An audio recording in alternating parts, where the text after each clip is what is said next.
Welcome to the TechWave Executive Podcast Series. I'm Mark Vesper, the Senior Vice President of Strategic Accounts for TechWave, and I'm joined by my friends and client business partners, Dwight and Alex Carnaval from Wescon-Comstar. Thanks for joining me, guys. Thank you. Thank everybody. Good morning. Just a couple points. Wescon is not only a long-term TechWave strategic partner, but your website describes you as a global technology solutions firm and IT distributor. Is that fair? That is correct. Great. And revenues between 5 and 6 billion? Correct. Okay, good so far. TechWave has been your partner for 12 years, and we support some of your key business platforms like SAP, cloud services, and things of that sort. And our managed service. And all managed services, right? So I think it's smart to just start with, you can introduce yourselves, a little bio and background, tell us how your journey in your career took you to IT, and lead right up to your current role, which you can tell folks what you do. Alex, you want to start for us? Sure. So let's see how I started my career. Right out of college, I became an IT consultant, and that was in Rio de Janeiro in Brazil, where I'm from. And then around 97, I moved to US. Kept working as a consultant for another, what is that? I don't know, 12 years or something. What kind of consultant was that? IT consultant started, it was more general. When I moved to US, was pretty much focused on SAP. So did my career there, a little ABAP, SD, then project management and all that stuff. Cool. Then it got to a point where kids are growing and decided to get out of the road. So went into industry, and then a couple of years later. You were doing the Monday to Thursday commute thing? Sunday night to Thursday night. For a while I was, for a while I was living on the West Coast, and my clients were, let's say, Australia, Sydney, Australia, Netherlands, or New York and Philly. So you didn't sleep? I did a lot of red eyes. Okay. So that was rough. All right. So bring us a little more forward now. You're into the 2000s and beyond. Yes, I joined Wescon in, what was it, 2014? Yeah, so next month is going to be 11 years. Been there since, originally was hired for a different role.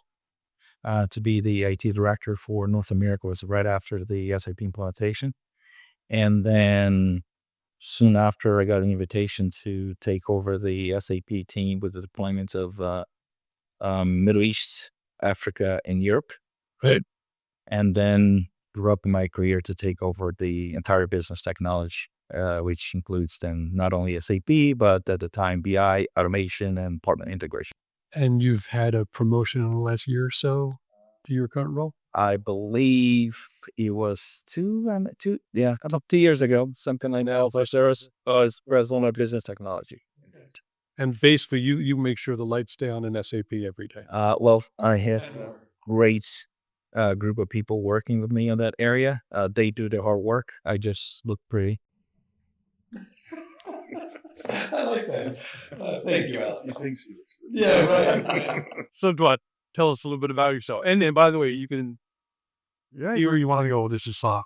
Right. So how did I start my career? I started my career as a developer at a startup, Woodbridge, Connecticut. Little company. We used to compete with eBay. We thought we were going to develop this really cool platform. That did not turn out that way. eBay took off and we didn't. It was called Auction Universe. So I was a developer there. Then I got recruited to go to Avon.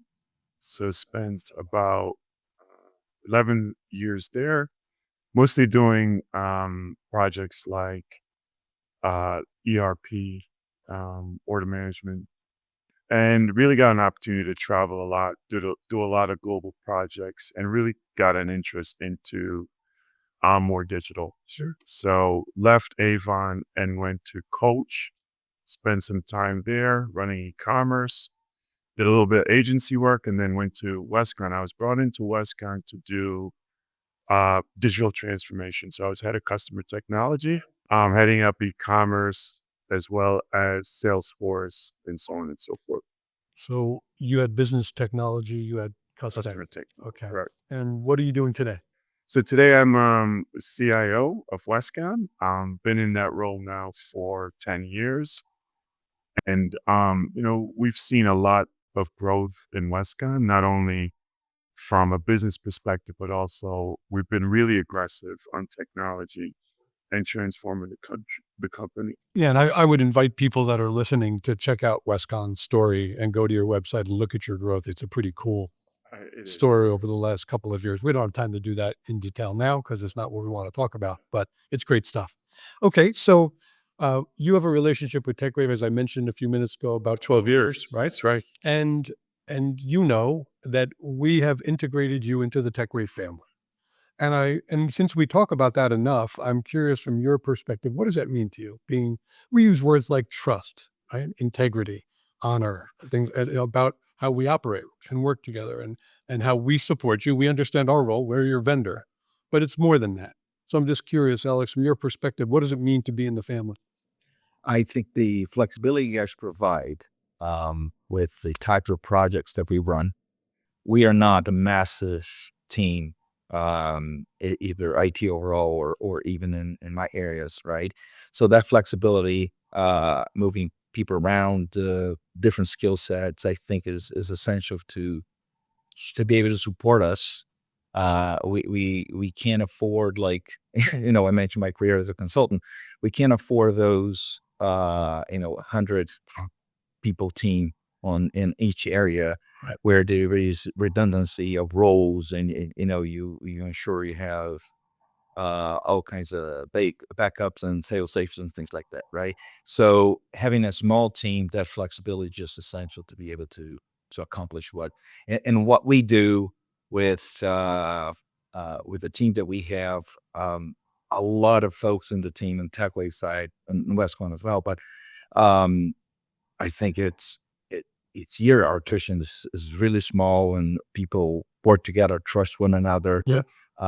Longevity on that team is also helps a lot. I know there's a lot of people sitting not far from us that really care about you being successful. Absolutely. You make it clear what your goals are. Yes. They get on board. Mhm. They're the Alex bandwagon, and everybody works together to make your goals happen. It's pretty cool to watch. And there's over 100 people supporting the Wescon account, as you saw the other night, right? What does it mean to be in the TechWave family to you? Yeah, I mean, I agree with Alex. Your flexibility, but I think first and foremost, delivery. Uh, you are an organization that we count on to deliver on time and deliver quality. And I think those things are, is really what we're held accountable for. And then, past that, I agree with Alex on, your ability to be flexible with us, but also the way you invest, continuously invest in just expanding your breadth of work. You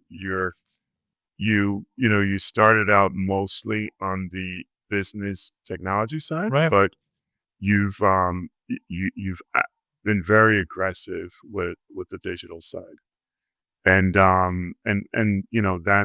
that's where a lot is moving now. So you've continued to be a partner that really grows with us instead of just being a partner that we could consider business technology. So it's been a journey both for us as a company, but for also you, Right. in which you've been with us. It's true. And I could tell you from a sales perspective, I love the fact that part of that relationship means you give us a chance to compete.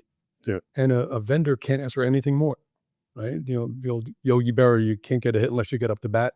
And you just give us if we show you that we're innovating and we're investing in something, you give us a chance. And we appreciate that more than you know. Okay, so today we're going to get into some details now. You got an easy story, so but it'll be an easy discussion. We're actually going to talk about some world events, things happening around us in the last 5 years that impact technology, the distribution ecosystem, how we treat our clients and vendors and partners, things like that. We'll hit AI, of course, security, and then we'll finish up in a few minutes looking into the future, just what we see happening or hear is going to be happening and how we stay prepared for that. I would invite you to stop me or jump right in and speak freely, whatever comes to your mind is great. Okay. So the last few years, we've all been part of things happening around us like COVID. I know it's 5 years ago, but it seems to still be contemporary. Supply chain breakdowns, geopolitical tensions, wars, tariffs, all reshaping global trade. Things have changed. I know it impacts margins at its, and right to EBITDA, right? Um, from your vantage point, how have those types of disruptions impacted the IT channel and distribution business in general? Either one of you want to take a shot at that? Or both. Yeah, we could. I mean, we start with COVID. I mean, COVID was a big pivot for us. So we had to. I remember the call with our CEO, um, more around like, what are we going to do? How do we manage our staff? How do we get them to be comfortable and productive remotely? So that was a big shift for us. Is to quickly pivot to remote working, and then also how do we support a sales team? We're about 4,500 in our organization, but how do we support that team so dispersed, and support them to be productive? So that was a big shift for us, but. Sure. But the investment that we made in our infrastructure, security, as well as our tools, we've always been a web-based tool set. So that really helped us to switch it to. I think that our journey getting there also helped a lot prepare for Yeah. that. Because as you see today, the majority of IT is still based in US, majority of operations is based in Europe and APAC.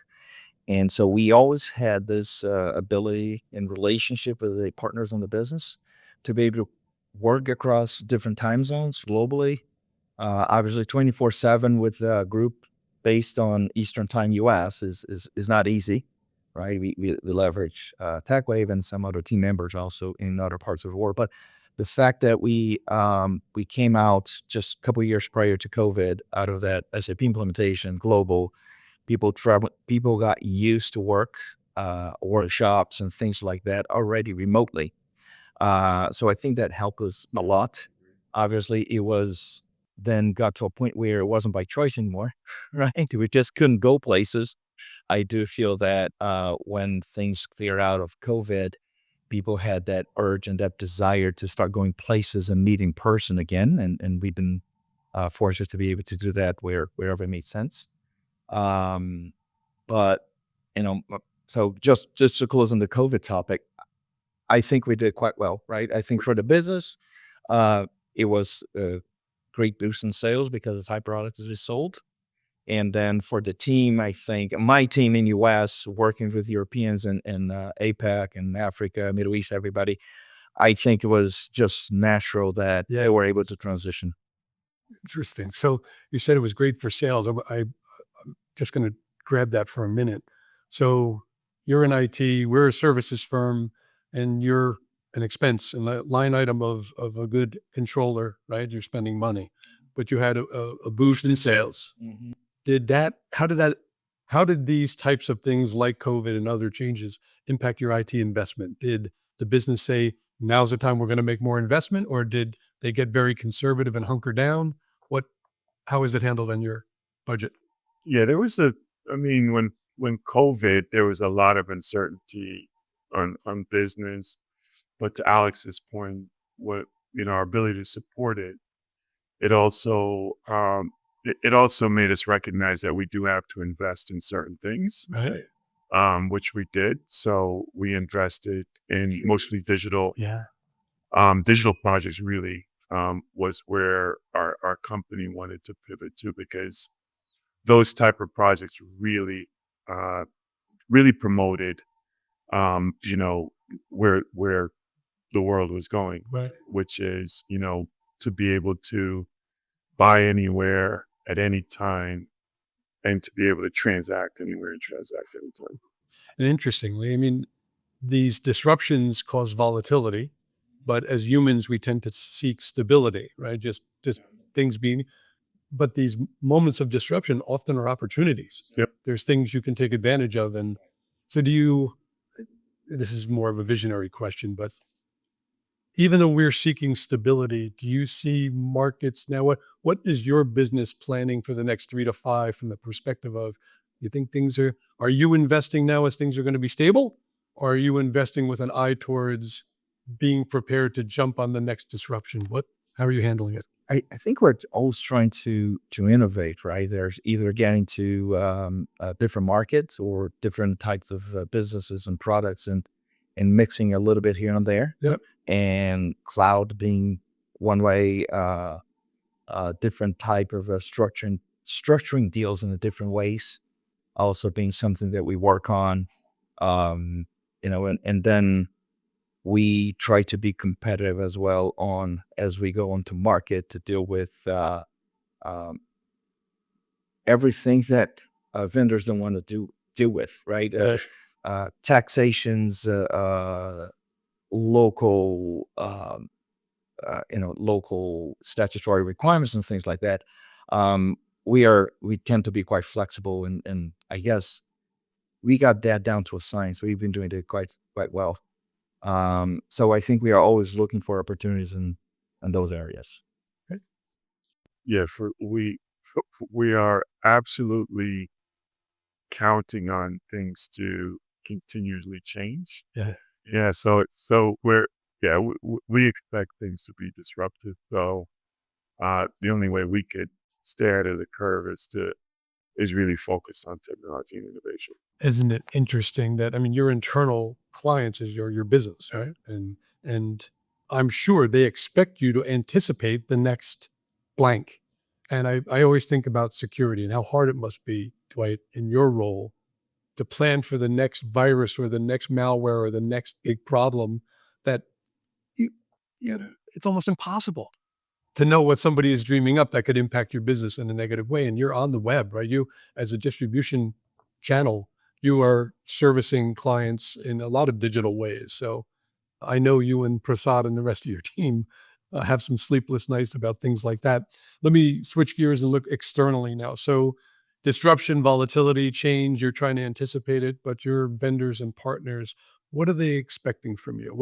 What did they expect you to do as things were changing? And now looking ahead, since you're anticipating that, what are you learning from them about being prepared for the next disruption? Yeah, our vendors and our partners are looking for us to make it easy to transact. They're looking for us to reach places that they that they're really not, they don't have boots on the ground. So they're looking for us to just be able to get their products where they're not able to. That's a challenge. Yeah, that's a challenge. But it's a great challenge because what we continuously try to do is have a strong relationship with our partners, just like we do. Yeah. Because these relationships are, you know, you know, just they've been going on a very long time, and they're looking for these relationships to just really allow us, like I said, just to make sure that we make it easy for a sale to happen and their technology to get out there. We hear a lot of the requires and things driving towards frictionless transactions, right? Being that from a vendor side, because they want to get their products out as soon as possible. And on the hand of the customers, and customers want I don't want to be sending documents, PDFs and whatnots, right? Yeah. So it's about a lot of electronic transactions, data transfer, automations for validations, and things that on our side allows to increase volume of service without increasing people in cost. And on their side, I think a lot of the same thing, right? It allows them to reach new markets, not only geographically, but increase sales without, again, increasing investment in a big way. I'm going to shift gears and talk about technology and platforms and pick on you a little bit with SAP. You've spent a lot of time, obviously 20 odd years, kicking the tires in and around SAP. Yes. And now you manage the entire platform for Wescon. And I know it's challenging because we work together very closely. what do you see is, even though SAP is ubiquitous, it's, there's a whole bunch of toys and tools in their toolkit that they offer to you. You've customized that incredibly big platform, robust platform, expensive platform to your business. What are some of the challenges and gaps you see, even knowing all the great hype around SAP? And I'm not asking to bash SAP, but what are the gaps and challenges you're running into as someone responsible for managing something that complex? Because it's complex. Yes. Yeah. Our SAP implementation is quite complex because of, I think, the type of business we do, the geography breadth that we cover, right? We have to deal with every countries that we have a presence. There's statutory requirements. Our supply chain it's it's complex in some areas, and at the same time, we got to keep it flexible, right? When you think about now, duties hitting everywhere, whether it's initiated or reciprocal, whatnot, then you have to be able to move things around. Um, Countries, Middle East and Africa, are getting increasingly smart about, if you don't have a presence here, I'll tax you through withholding, right? So they want to force you to have a presence in those countries. So all of that adds to the complexity of what we've done. With that said, I mean, for the technical folks out there, we don't do core mod, or we avoid at all costs. I don't think ever since I've been at Wescon we did one, and we actually took some out. Right. So in terms of that level of complexity, we try to keep things simple as much as possible. But when our configuration is, yeah, it's quite, in some areas, it almost feels like we are reaching the limit of what our SAP landscape can provide. Yeah. Sleepless nights, man. I know you do most of your work in other countries other than US where you're based. So there are time zone challenges, cultural challenges, language challenges. I know, what you're dealing with. Dwight, I'm going to focus this one on you. It's kind of a look ahead with AI and automation. I think, if we're going to have a forum like this, we have to talk about what is truly transformative and what's a shiny toy. So noise, what's in the noise, and what are tools there with AI and transformation tools that are available today? I mean, I know you've been at least 2 years, you've been kicking the tires when AI, when you embrace the idea, looking at, right? Well, you're looking at how did the technology work? And I think we can agree it works. Now, how do you find real business value and ROI using agentic AI and tools like that? So tell us, what's noise and what's a truly transformative tool you can use to improve your business? Yeah, I mean, we see a lot of opportunity in AI. And as we've talked with you and your team, the technology works, and there's a lot of opportunity that the technology presents. But what are some facts I would say is data and your ability to leverage that data that will drive AI projects. It's not trivial because you may have a really good data strategy, but does your data strategy complement AI? Right. And those are some of the things that you really have to consider. And then the other thing that we also found out is, ROIs and having a AI project that actually delivers a commercial benefit is actually the trickiest thing right now. You can actually spin up multiple different AI initiatives, but are they going to drive value? Right. And what we are seeing is that you have to have some harmonized processes that would lead to agentic AI actually performing at a level a human being does. And that's something absolutely outside of the technology. It's more of a people process, question answers. And it's conversations we're having with you about these exact things leads me to just a part of the AI conversation always includes resilience, cybersecurity, and impact. how it's reshaping the IT distribution and again, investment. What's your impact on cybersecurity, for instance, in your business? How has looking at some of these newer tools and toys impacted your investment in infrastructure and security? Yeah, I mean, what AI has caused is it's really more from you really have to enhance your perimeter defense because uh, the the power of AI to do the level of social engineering is really slick now. So you have to be aware and train your internal staff how to spot what's real, what's a real message from the Right. CIO versus something that's generated by AI. So that's one other thing is mostly awareness. You have to actually add a lot more awareness and training internally to detect what's real and what's coming from AI. From a commercial level, I think just the investments that you're seeing in by Microsoft, all the hyperscalers, it's being driven by the possibilities of AI. So hardware, infrastructure, all of those sales has gone up because the investments you need to power your AI projects are just phenomenal, and it presents a lot of opportunities for us. Alex, how does your being a consumer of AI, like where we use it to do thingies, have nothing to do with work? Does it impact your work?